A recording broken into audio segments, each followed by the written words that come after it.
दोस्तों, कभी हार न मानना एक अद्भुत गुण है जो किसी भी व्यक्ति को सफलता की ओर ले जा सकता है। यह वह शक्ति है जो हमें चुनौतियों का सामना करने और अपने लक्ष्यों को प्राप्त करने में मदद करती है। दृढ़ता के बिना हम आसानी से हार मान सकते हैं और अपने सपनों को छोड़ सकते हैं। इस वीडियो में हम कभी हार न मानने की शक्ति और इसके महत्व के बारे में जानेंगे। हम इस गुण के कुछ प्रसिद्ध उदाहरण को भी देखेंगे और सीखेंगे कि हम इसे अपने जीवन में कैसे विकसित कर सकते हैं, चाहे आप अपने करियर, अपने रिश्तों या अपने व्यक्तिगत विकास में सफल होना चाहते हैं। दृढ़ता आपके पास सबसे महत्वपूर्ण उपकरणों में से एक है। यह वीडियो आपको वहां प्रेरणा देगा जो आपको आगे बढ़ने और अपने लक्ष्यों को प्राप्त करने के लिए आवश्यक है। तो आइए इसे आज की बौद्ध कहानी के माध्यम से समझते हैं कि दृढ़ता क्या है और यह हमारे जीवन में कैसे परिवर्तन ला सकती है। एक बार एक बहुत ही दुखी व्यक्ति एक महात्मा के पास आकर कहता है, मैं अपने जीवन से बहुत दुखी हूँ। मैं अपने बीवी बच्चों और अपने परिवार को भी खुश नहीं रख सकता। मैं अपने लिए भी कुछ नहीं कर पा रहा। कभी कभी तो मुझे अपनी जिंदगी को खत्म कर देने के भी ख्याल आते हैं। आप इतनी साधनाएं करते हैं, इतनी तपस्या करते हैं, क्या आप मुझे कोई ऐसा मार्ग बता सकते हैं जिससे मैं अपने बुरे वक्त से बाहर आ सकूं? मेरा बहुत बुरा समय चल रहा है। 2 वक्त की रोटी का इंतजाम करना भी मेरे लिए बहुत मुश्किल हो गया है। अब आप ही बताइए कि ऐसे वक्त में मैं जिंदा रहूं तो कैसे कैसे अपने परिवार को खुश रखना। कृपया करके कोई साधारण सा तरीका बताने की अनुकंपा करें ताकि मैं आसानी से समझ सकूं, क्योंकि मैं बहुत पढ़ा लिखा नहीं हूँ। अगर आप बड़ी बड़ी ज्ञान की बातें करेंगे तो शायद मैं कभी समझ भी नहीं पाऊंगा। यह सुनकर महात्मा ने मुस्कुराते हुए कहा कि तुम एक काम कर सकते हो मेरा। उसने सामने की तरफ इशारा करते हुए कहा कि उस ऊंची पहाड़ी पर एक मंदिर है और उस मंदिर के पास चींटियों का एक घर है जहाँ पर हजारों चींटियां रहती हैं। तुम्हें सुनने में बड़ा अजीब लगेगा, लेकिन वह चींटियां उस मंदिर की जमीन को खराब कर देती है। उस मिट्टी की उपजाऊ शक्ति खत्म कर देती है, जिसके कारण वहां पर कोई भी पेड़ या कोई भी घास पनप नहीं पाती है। तुम मेरा एक काम करो, उसके बाद मैं तुम्हें तुम्हारे सवालों के जवाब दूंगा। तुम 7 दिन तक रोज उस पहाड़ी पर जाओ और उस चींटियों के घर को तहस नहस कर लो, उसको तोड़ दो। जब भी तुम्हें कोई चींटियों का घर दिखे मंदिर के आसपास तो उसे वहीं पर तहस नहस कर देना, लेकिन याद रहे घर को तोड़ने में कोई भी चींटी मरने नहीं चाहिए। इस बात को समझने का प्रयास करते हुए वह युवक वहां से चला गया। शायद उसको कुछ समझ में नहीं आया था कि महात्मा जी ऐसा क्यों करवा रहे हैं। वह तो उन चिट्ठियों पर अन्याय कर रहे हैं, उनका घर तुड़वा रहे हैं, उन्हें नुकसान पहुंचा रहे हैं। आखिर कौन महात्मा ऐसा करेगा? लेकिन फिर भी उस महात्मा की बात मानते हुए वह अगले दिन से ही पहाड़ी पर जाना शुरू कर देता है। जब पहले दिन पहाड़ी पर पहुंचता है तो देखता है कि बहुत सारी चींटियां अपना खाना जुटाने में लगी हुई है। सारी चींटियां कतार से चल रही थी और अनाज के छोटे छोटे कण उठाकर अपने घर में जमा करती जा रही थी। यह देखकर पहले तो का मन कमजोर पड़ गया। उसने सोचा कि यह इतनी मेहनत करके अपना घर भर रही है और मैं इनके घर को तबाह कर दूंगा तो इनको कितना बुरा लगेगा। लेकिन फिर उसने उस महात्मा की बात याद करते हुए उस घर को तोड़ना शुरू कर दिया। जल्द ही चींटियों में हाहाकार मच गया। वह इधर उधर दौड़ने लगी। अभी तक जो कतार में चल रही थी वह बिखर गई और इधर उधर अपनी जान बचाने के लिए भागने लगे। थोड़ी देर में घर टूट गया और सारी चींटियां इधर उधर छुपने के लिए भाग चुकी थी। यह करने के बाद वह युवक दुखी मन से वापस अपने घर पर लौट आया। उसका मन परेशान था, दुखी था, पश्चाताप से भरा हुआ था। फिर उसने अपने बिस्तर में रात में लेटे लेटे ही सोचा कि अब तो उन चींटियों का घर तबाह हो चुका है, वहां वापस जाने से क्या प्रयोजन है। अब क्या फायदा होगा, क्योंकि चींटियों का घर तहस नहस करने के लिए महात्मा जी ने कहा था, जो मैं कर चुका हूँ। लेकिन फिर कुछ सोचकर अगले दिन उसने फिर से जाने का निश्चय किया और अगले दिन सुबह सुबह उठकर वह वापस उसी पहाड़ी पर पहुंच जाता है। पहाड़ी पर पहुंचकर वह उसी जगह पर पहुंचता है जहां पिछली सुबह उसने उस घर को तहस कर दिया था। लेकिन वह यह देखकर चौंक जाता है कि उन चींटियों ने फिर से अपना घर उसी जगह पर बना लिया था और अब वह फिर से अपने घर के लिए सामान इकट्ठा करने में जुटी हुई थी। उस आदमी को देखकर लगा कि यह चींटियां कितनी मूर्ख हैं। इनको पता है कि कल ही इनका घर इसी जगह पर तबाह किया गया है और उसी जगह पर उन्होंने अपना नया घर भी बना लिया। और यह सोचकर वह आदमी हंसने को हुआ, लेकिन फिर से महात्मा की बात याद करते हुए उसने उन चींटियों का घर फिर से तबाह करना शुरू कर दिया। फिर से उन चींटियों में हलचल मच गई और थोड़ी देर में वह चींटियां इधर उधर अपनी जान बचाने के लिए भागने लगे। कुछ ही देर में उनका घर फिर से नष्ट हो गया और वह युवक थोड़ा संतोष के भाव से कि इस बार तो मैंने अच्छी तरह से उस घर को तबाह कर दिया है। अब तो वह चींटियां यहाँ पर अपना घर बना ही नहीं पाएंगी। इसीलिए जाने से पहले उसने उस घर पर ठंडा पानी भी डाल दिया ताकि चींटियां वहाँ पर अपना घर न बना सके। और इस तरह अपना काम पूरा करके वह युवक फिर से अपने घर लौट आया। आज रात में सोते वक्त फिर से वह इंसान यही सोच रहा था कि क्या महात्मा यह सही काम करवा रहे हैं? क्या किसी का घर तबाह करना किसी सिद्ध पुरुष को शोभा देता है? क्या हो अगर वह महात्मा सिद्ध पुरुष हो ही ना? क्या होगा अगर वह मुझे बेवकूफ बना रहे हो? लेकिन फिर उसने निश्चय किया कि मैं अपने काम को पहले पूरा कर लेता हूँ, उसके बाद ही पता चलेगा कि महात्मा मुझसे ऐसा क्यों करवा रहे थे।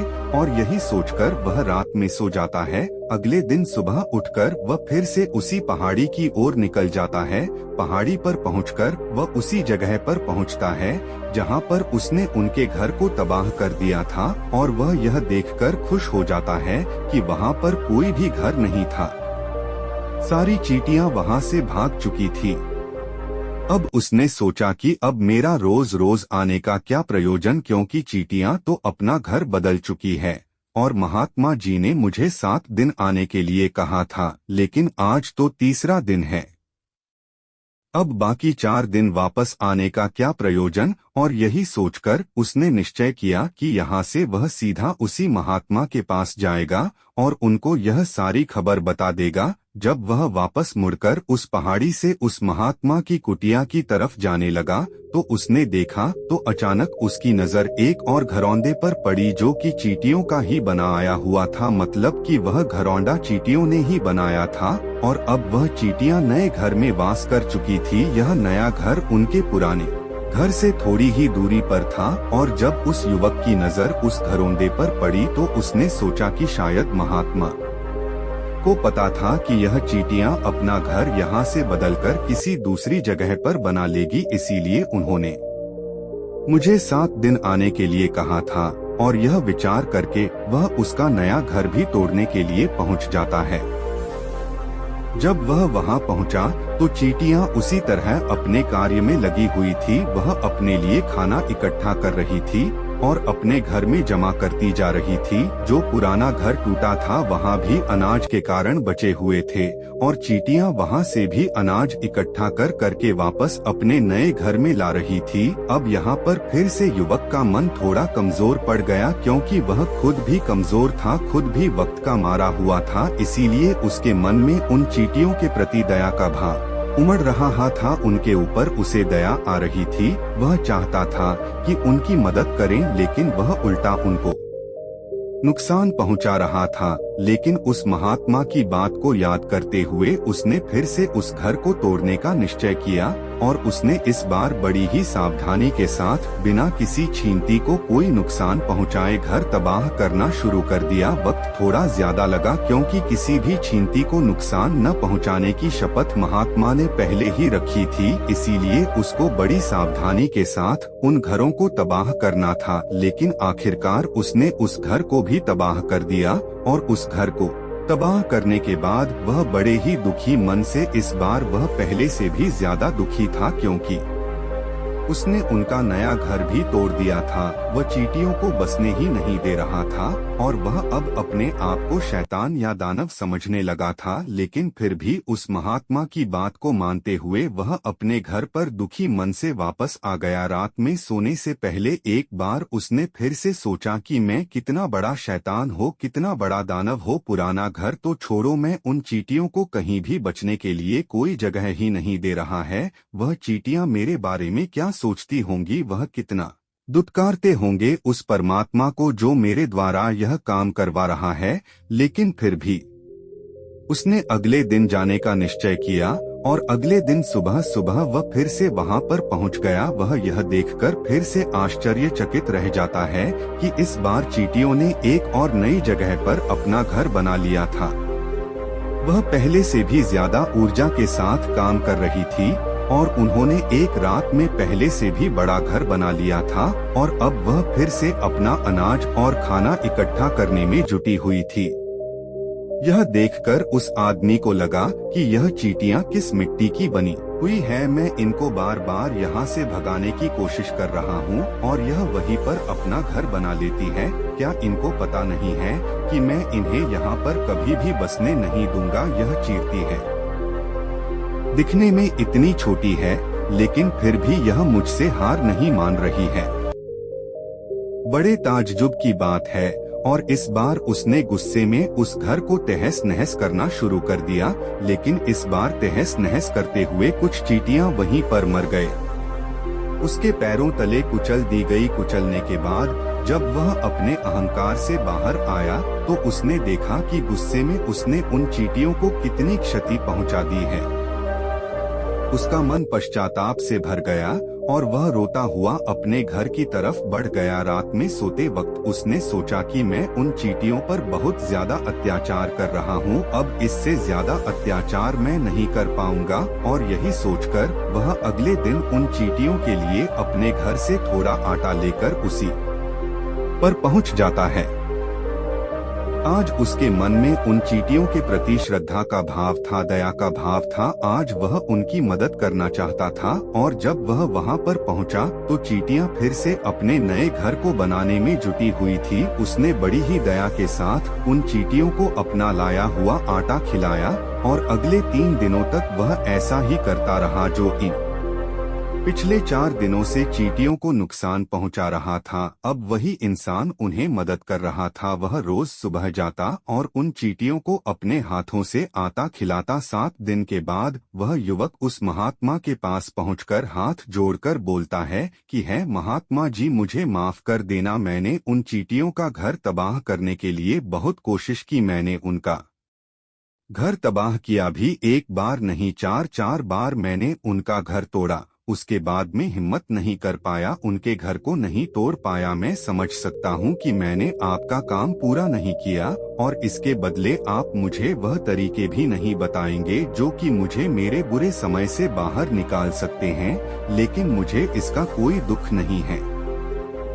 मुझे लगता है कि मैंने जो किया सही किया, इसीलिए मैं आपसे आज्ञा लेकर वापस जा रहा हूँ। कृपया मुझे वापस अपने घर जाने की आज्ञा दीजिए। यह सुनकर उस महात्मा ने मुस्कुराते हुए कहा कि अरे बेटा, इतनी भी क्या जल्दी, रुको तो सही, जलपान तो कर लो, थोड़ी देर ठहर जाओ, उसके बाद चले जाना। और यह कहकर वह महात्मा उस युवक के लिए पानी लेकर आते हैं। पानी पिलाने के बाद महात्मा उस युवक से पूछते हैं कि तुम मुझे यह बताओ कि आखिर तुम उन चींटियों का घर तबाह क्यों नहीं कर सके। वह चींटियां तो छोटी छोटी है और तुम इतने विशाल हो, फिर भी तुम उन छोटी छोटी चींटियों का घर तबाह नहीं कर पाए। कहाँ है तुम्हारी शक्ति, तुम्हारा बाहुबल। इसका जवाब देते हुए उस युवक ने कहा कि हे गुरुवर, मैंने उन चींटियों का घर तबाह कर दिया था, बार बार किया था। एक बार तो अपने गुस्से में उन चींटियों को भी मैंने हानि पहुंचा दी थी, लेकिन जिस दिन मैंने उनको हानि पहुंचाई उसी दिन मेरे को लगा कि मैं उनको क्यों हानि पहुंचा रहा हूं, क्यों इनको इतनी तकलीफ दे रहा हो, और उसी दिन से मैंने उनको नुकसान पहुंचाने की बजाय उनकी सहायता करनी शुरू कर दी। यह सुनकर उस महात्मा ने कहा कि यही तो सीखने की बात है। एक छोटी सी चींटी हमें जीवन का संदेश दे जाती है। मैंने तुम्हें उन चींटियों का घर तबाह करने के लिए नहीं भेजा था, मैंने तुम्हें भेजा था ताकि तुम उन चिट्ठियों से कुछ सीख ले सको। तुम्हें क्या सीख मिली उन चिट्ठियों से, क्या मुझे बता सकते हो? यह सुनकर उस युवक ने पूरी कहानी बयां कर दी। पूरी कहानी सुनने के बाद महात्मा ने मुस्कुराते हुए कहा कि बेटा, तुमने जो महसूस किया मैं वही तुम्हें दिखाना चाहता था। वह यह थी कि तुमने कितनी ही बार उनके घर को तोड़ने की कोशिश की, कितनी ही बार प्रयास किया कि उनका घर तबाह हो जाए, लेकिन वह हर बार अपना नया घर बना लेती थी। उन्होंने कभी भी हार नहीं मानी। अगर वह हार मान लेती तो चींटियां तुम्हें वहां पर नहीं मिलती है। जब एक छोटी सी चींटी अपने विश्वास और मेहनत से इतने बड़े आदमी का दिल बदल सकती है तो तुम तो इंसानों का मन बदल नहीं सकते हो। अपने जीवन में अपनी किस्मत बदलने का कोई कारण तुम्हारे पास नहीं बचता। जीवन कार्यशीलता का नाम है, कर्मशीलता का नाम है। लेकिन हम मनुष्य एक दो बार हार मिलने पर ही टूट जाते हैं, हताश हो जाते हैं और फिर जीवन में प्रयास ही नहीं करते। और कुछ लोग तो अपनी जिंदगी को खत्म करने पर उतारू हो जाते हैं। लेकिन जानवरों में तुमने एक बार देखी होगी कि वह अपना जीवन खुद से कभी खत्म कर ही नहीं सकते हैं। तुमने कभी नहीं सुना होगा कि किसी जानवर ने आत्महत्या कर ली, चाहे वह जानवर कितना ही भूखा क्यों ना हो, कितना ही दुखी क्यों ना हो, लेकिन वह अपने जीवन के लिए हमेशा संघर्ष करता रहता है। लेकिन वहीं पर दूसरी तरफ हम मनुष्य एक दो बार हताश होने पर ही अपना जीवन खत्म कर लेते हैं।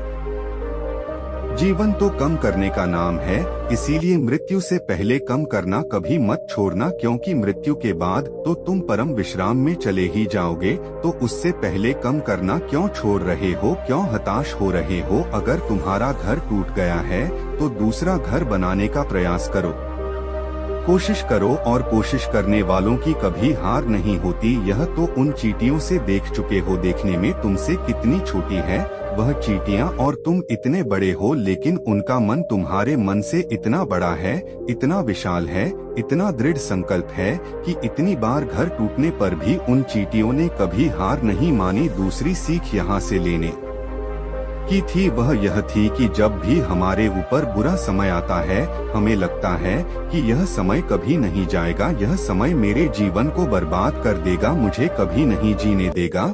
और अपने इन्हीं ख्यालों से, जिनका असलियत में कोई भी अस्तित्व नहीं है, वह सिर्फ विचार है, और वही विचार हमारे मन को दुखी कर देते हैं और इसीलिए हम प्रयास करना भी छोड़ देते हैं। लेकिन तुम खुद सोचो कि बार बार प्रकृति हमें दुख पहुंचाएगी, नुकसान पहुंचाएगी, लेकिन कब तक अगर हम बार बार फिर से उठकर फिर से नया प्रयास करते रहेंगे तो प्रकृति भी हमारे सामने घुटने टेक देगी और वह भी एक दिन हमारे ऊपर दयावान हो जाएगी और वह हमें सब कुछ देने लगेगी जिसकी हमने कभी